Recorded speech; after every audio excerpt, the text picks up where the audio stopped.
character who aids the forces of law and order is in reality Lamont Cranston, wealthy young man about town.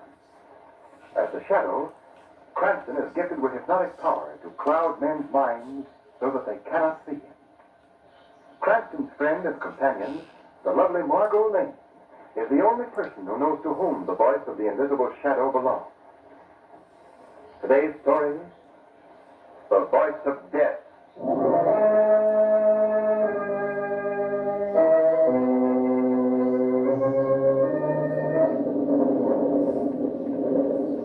Sam? Yes, Annie. You almost finished reading your paper? Yes, Annie. Time to go to bed, ain't it? Yes, Annie. You better make sure all the windows are shut.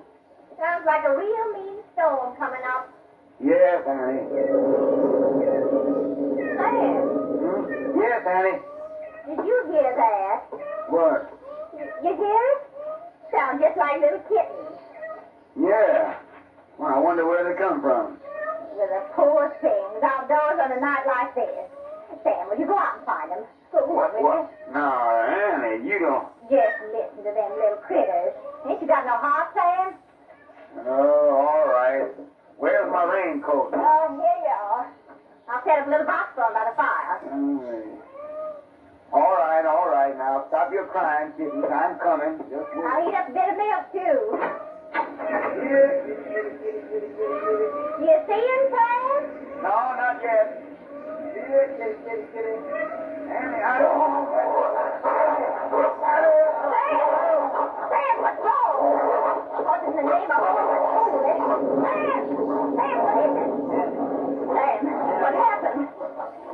Sam, blood. You're all covered with blood. Rose. See? Torma.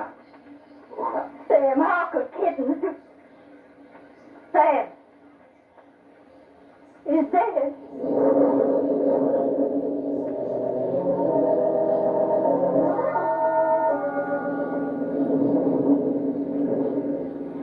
Well, I must say, Lamont, that we picked a fine day to go visiting. You want no secret, Margot? I'm your man. This whole thing is just an effect. Huh? A fat day? People always look for a mysterious atmosphere in the Louisiana bayou, so Mother Nature very obligingly provides for it. Oh, I see. Well, I must say that sunshine wouldn't make a great deal of difference. I don't see how it could ever penetrate those moss-laden trees. Much further to go, Lamont? I don't think so. Arthur told me the house was exactly 5 miles from that last bridge. Why in the world would anyone want to live way off like this? Well, the house has been in Arthur Whittington's family for many, many years, and Arthur, being a rather peculiar chap, I don't suppose it bothers him in the least. Oh. Forgive me for appearing dull, but I don't get it. Well, Margot, it's a long story. It began in college when we took a medical course together. I guess I was the only person in the whole school who really understood him. And why was that?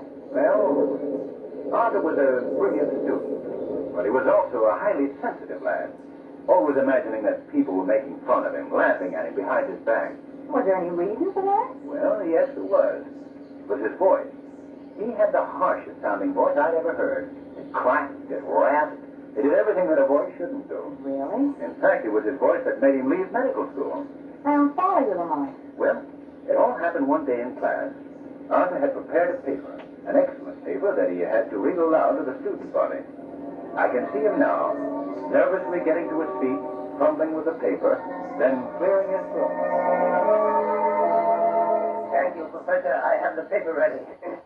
I will now read some facts that I have prepared that are based on my findings of diseases of the heart. As we all know, diseases of the heart may be classified in two main groups. One, diseases of the valve. One, diseases of the valve.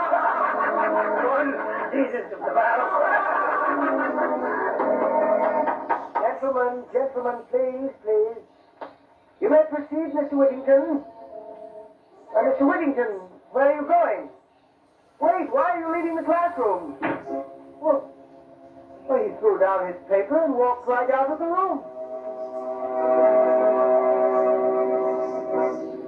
And he also walked right out of the school, Margot. Oh, the poor boy. I've never heard of him since. But we've corresponded. And then, as you know, when he learned that we were down here in Louisiana fishing, he got in touch with me and invited us out to see him. Well, that goes a long way toward explaining his living out here so far from civilization. You know, he still must be sensitive about that horrible voice. Yes, I'm sure he is. But remember, we mustn't do anything to call attention to it. Oh, heavens, no, I wouldn't. Lamont, something right ahead on the road. Yes, Marjorie, yes, I see it. This rain on the windshield is hard to... Wait. It's some sort of a fence. Well, it looks like we've reached the end of the line, and not a house in sight. And there seems to be a sign on it. We better get out and investigate. What's up that raincoat, Margot? Oh, don't worry. Yeah. It's getting so dark you can hardly make the sign out. Here's your flashlight, Lamont. Oh, thank you. There we are. Well, Whittington Hall. Keep out. That's a nice welcome. Well, I'm sure that doesn't mean that. Well, looks like we'll have to walk down this path to get to the house. I think I can just see it through the trees. Lamont, did you hear that? Yes. Sounds like little kittens. Oh, the poor things out in weather like this. I'm going to find them. They seem to be under that bush. Here, kitty, kitty, kitty, kitty.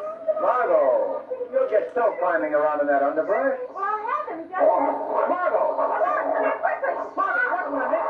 Dog! Giant dog! Get down, you! Get down! Get down! Run for it, Margot! This fellow take care of him! Get down, you! Get out! There. Turning away. Margot, you all right? Yes, I guess so. He didn't hurt you? No, one of them ripped my coat, that's all. Lamont, I don't understand. They sounded like little kittens. Yes, I know. Oh, what do you make of it, Lamont? I don't know. One thing is certain. We're going back to the car and get my revolver before we start for that house.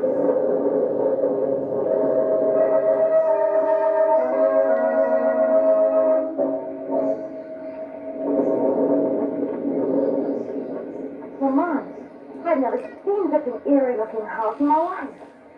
The broken shutters and the crumbled stairs, with unpainted walls. Don't tell me that this is the Whittington mansion. I guess it is, Margot. Yeah, we're back in New Orleans. Well, if you'd rather we... Oh, no, we've come this far. Go ahead and knock at the door. I promise you, if a ghost answers, I won't be surprised. No, frankly, nor will I.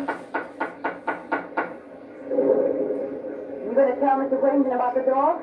Of course. Why not? Well, it may sound a bit strange in the telling. Dogs that sound like little kittens. Well, he may know who's... What do you want? Oh, good evening. We'd like to see Mr. Whittington, please. What is it about? He's expecting. There are no guests expected here tonight. Well, if you'll say that Miss Lane and Mr. Cranston are I here... tell you that Mr. Whittington is not seeing anyone tonight.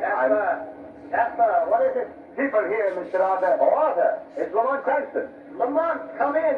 Come in. Jasper, you old fool. I told you we were expecting Mr. Cranston. I'm sorry, Mr. Arthur. Come in, sir, please. Well, Lamont, I'm glad you were able to come. It's good seeing you again. Well, thank you, Arthur. I'd like you to meet a friend of mine, Miss Lane. This is Arthur Whittington, Margot. How do you do? How do you do, Mr. Whittington? Well, come, take off those wet coats. Thank you. Yes, we're more or less swimming in these. Jasper, show Miss Lane and Mr. Cranston into the living room. There's a fire there, Lamont. You can dry off. All the comforts of home. Yes. Now, if you'll excuse me for a moment, I'll go and arrange for dinner. Oh, yes, of course. You will come this way, please. Thank you. Lamont, this place is just as scary inside as it was outdoors. Yes, I see what you mean. The musty walls and that worn furniture. The candles and old-fashioned lamps. I don't understand how anyone can live here. There's something else that's more difficult to understand, Margot. What do you mean?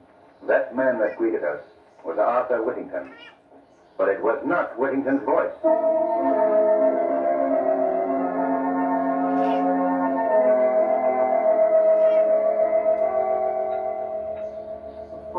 No, Lamont. I saved this wine for special occasions. Very special occasions. Well, we're flattered. I suppose my mode of living is a bit mystifying to you, Miss Lane. Mystifying? Well, my staying here in the wilderness, the house that's almost in ruins, living alone with just a servant. Well, I think it might have its advantages, too. Well, I'm glad to hear you say that. some people might not understand. I must say, though, Arthur, for a man who's roughing it, you set a highly civilized table. Well, I'm like a Britisher in the tropics. I guess I still like the name gangster. Master Arthur. What is it, Jasper? Why are you interrupting my meal? Master, they are loose again. What? I told you to keep that door locked. I know, but they got out. Fool. They must be someplace near. I keep hearing them. Excuse me, please, Miss Lane. Lamont, I'll be right back. Come along, Jasper. Yes. Oh, don't mind us. Lamont, you know the worst people. That's all it's about. I'm not sure, Margot. But it could be those savage dogs. Now, do you think they belong to Mr. Whittington? Perhaps. You know, I'm letting you in on a little secret. I wish we could leave here. Well, why, Margot? Well, the way Arthur Whittington acts, the way he talks, the way he looks at you. I don't know, it just sends shivers up my back. But we can't leave now. Not until this storm is over, anyway. I certainly wish that we could have it. Lamont, do you hear that? Yes. That same sound. They're near the house this time. Why should he have such beasts around here? And how did they get the voice of a cat? That's something we'll find out when Arthur returns. I'll just go... What was that? It was a human voice. It sounded like it came from someplace here in the house. Yes. Oh, I don't like this place, Lamont. When he comes back, I think you should ask for an explanation. I think we should know about those dogs and that moaning, too. Yes, when Arthur returns... I have returned, Lamont. I didn't hear you come in. What was that about? My returning, Lamont? Well, Arthur, both Margot and myself are very curious to learn something about two giant dogs that we encountered on our way in here. Yes, what about them? Well, we wondered just how it was possible that these huge animals had the vocal cords of tiny kittens. Lamont. I shouldn't have given you that last glass of wine. No, but it's true. I saw and heard them, too. Oh, now come, Miss Lane. I'd say your imaginations were working overtime. Who is that, Arthur? What? Oh, what are you talking about? There, hear it? It's that voice. Someone in this house. Arthur, we've got Yes. Yes, I know. Now that you've heard him, I'll have to explain his presence. Well, who is it? Why did he cry out like that? Miss Lane, that was a cousin of mine, Frank Harper. He's in one of the rooms off this corridor. He's locked in that room because he's not right mentally. Oh. I'm sorry you had to learn about this. Family skeletons are never very pleasant topics. Harper? Yes, you see, my dear cousin Harper, I couldn't breathe myself at last. Oh. And now... Get out of there, do you hear me? No, I won't. Help me, you two. Help me. He can't keep me here like this. Look, get back to your room. No, let me go. Take it easy, Arthur. I must handle this my own way. Don't let him send me back. Help me. Come in here with me. Lamont. Oh, Lamont, that was horrible. Yes. It was also very revealing. What do you mean? The voice of that man Harper is the same one that used to belong to Arthur Whittington.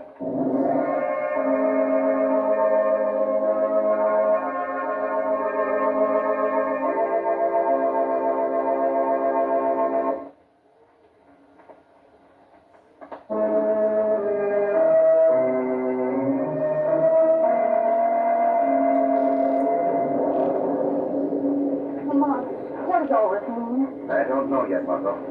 Some way, somehow, that poor creature that rushed in here has been given Whittington's voice. Listen, the animals again. Yes. They're part of this thing, too. This mix-up of voices. Oh, Lamont, I wish we could leave here right now. We can't go now, Margot. Not until we learn what's behind all this.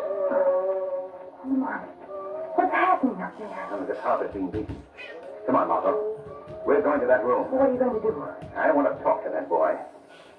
Quietly, Margot. We must get down the hall without Whittington hearing us. Oh, what is he doing to him? Quiet. The room is right down here. Are you going in there? Not yet. Not until Whittington leaves. I want to talk to the boy alone. Perhaps I'd better wait in the living room. Well, If Whittington wants to know where you are, I can tell him that you've gone out to the cars or something. very well, Margot. But please, Lamont, please don't be long. I won't. The answer to this mystery will be found very quickly by the shadow.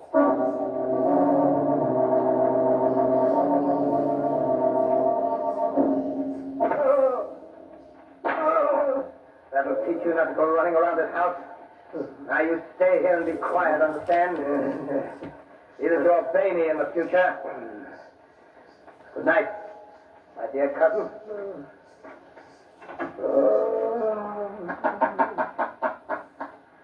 Harper, What was that? I've come here to help you, Mr. Harper. Hearing things. I'm hearing things again. No, you're not. Who speaks to me? I am called the Shadow. I see no one. I'm standing right here beside you. But you can't see me because I've used my hypnotic power to cloud your vision. I don't understand. Listen to me, Harper. I'm here to help you get out. But first, I must learn something from you. You'll help me? Yes. But tell me, why are you here? Why has your cousin kept you locked in this room? He's jealous of me. He always has been. How did he get you into this house? I came to visit. Just like that couple I saw in the dining room tonight. But I never got out. They never will either. Why do you say that? He will use them just as he used me. For his devilish work. Why was your cousin jealous of you? My voice. Yes? What about your voice? I used to have the voice that Arthur has now. I knew it. What did he do? How did he accomplish this transference? Came to my house one night. Had dinner. I felt drowsy. I'd been drugged. Yes, then what happened? Well, when I came to, I was in his laboratory. He has a laboratory here in the house? Yes. I was strapped to a table. I fought to get loose, but it wasn't any use. Then he clamped an ether cone on my face. I passed out. And when you came to? When I came to, it must have been days later. I had his voice, this horrible voice of his, and he had mine. And you've been kept prisoner here ever since? Yes, always in this cell. In this same cell. Even the dogs get out, those savage dogs that he gave the voices of little kittens. Oh, I see. That accounts for the dogs. Well, I promise you this, Mr. Harper. You shall be free to leave this cell of yours after tonight.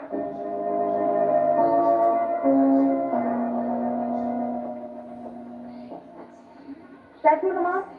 No? Oh. I'm sorry. Oh, Mr. Quinn. Where is Lamont? Well, he went out to the car for something. He should be right back. I see. Well, perhaps you'd like me to show you your room while we're waiting. Oh, no, thanks. That's all right. I'll wait for him. I'd rather you come with me now, if you will. I have several chores to perform, and I'd just like you to know where your room is. Very well. Just down this hall, Miss Lane. Thank you. I think you'll be very interested in what I have to show you. This will be your room. Won't you step inside? All right. Is there a light that I can... What are you doing? And just making sure that no one will disturb us, Miss Lane. Why did you lock that door? You'll see. Now we'll put on this lamp. There. What's wrong? What is this place? This is my laboratory, Miss Lane. My workshop, where I conduct my experiments. Send me out of here and unlock that door at once. I'm sorry, but you're staying If you here. don't let me out, I'll call for help. Lamont will hear me. Why don't you call? Lamont! Lamont! Before you continue, Miss Lane, you might be interested to learn that these walls are completely soundproof. What are you doing? Why have you got me here? You're going to help me, Miss Lane. Help you. Yes. You're going to be a party to an experiment of mine. My greatest experiment. What do you mean? You'll learn soon enough. First, I'm afraid I must trap you to this table. No! Don't keep away from me! Nothing such an obstinate No, fool. don't do that! Stop pounding on that door. Go on me. You come with me now. Oh! On this table. No, you can't do that. There you are. You go, let me go. Now, a few straps to hold you securely. Don't let me loose. There we are. Oh! Now you can struggle or scream as much as you wish. I particularly recommend the scream. It may be your last chance to use it. What do you mean? This experiment of mine has to do with your voice, Miss Lane. That's my work, you know. The transference of voices. What are you saying? You've already heard two of my examples. The dogs with the voices of little kittens. And my cousin Frank Harper. And it's true. What Lamont thought is true. Oh, so he guessed my secret, eh? Well, he'll never live to tell it. Oh, no. You will survive, though. But you won't be able to tell it either, Miss Lane. What are you going to do to me? I'll show you. The answer to your question is in this box. Let me open it. There we are. A cat. Yes, a cat. Have you ever seen a more beautiful cat? She's pure poison. Aren't you, girl? What has a cat got to do with me? A great deal. And giving her your vocal cords. No. No, you don't know what you're doing. You're mad. Not at all. I merely have a great hatred, Miss Lane, for the entire human race. They ruined me. Their heartless cruelty blighted my entire life. But animals, you're different. Aren't you, my little pet? No. You can't mean what you say. But I do. Lady knows that, don't you, girl?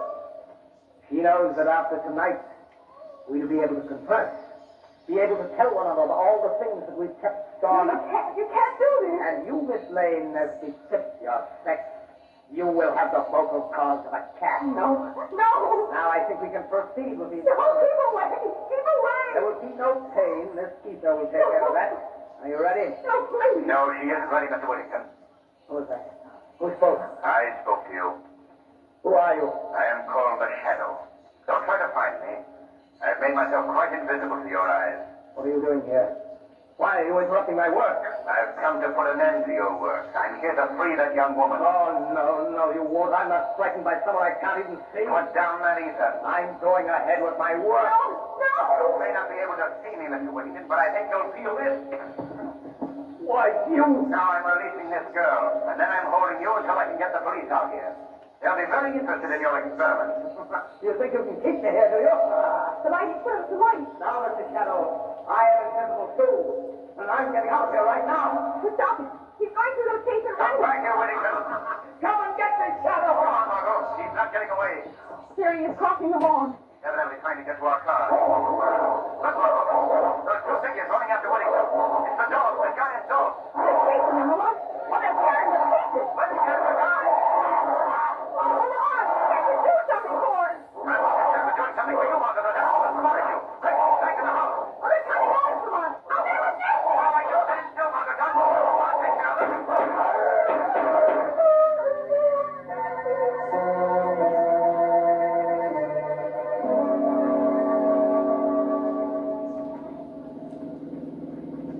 Well, now that we see that Mr. Hawker's in good hands, I don't mind saying I'm certainly glad to be leaving that place, Lamont. You do know such interesting people. Well, you can't say they're dull. No. Did you tell the police about the dog? Yes, they've destroyed them. And Whittington's body's being removed to town. You know something, Lamont? What? Whenever I see an alley cat from now on, I'll think to myself, there, but for the grace of the shadow, go I.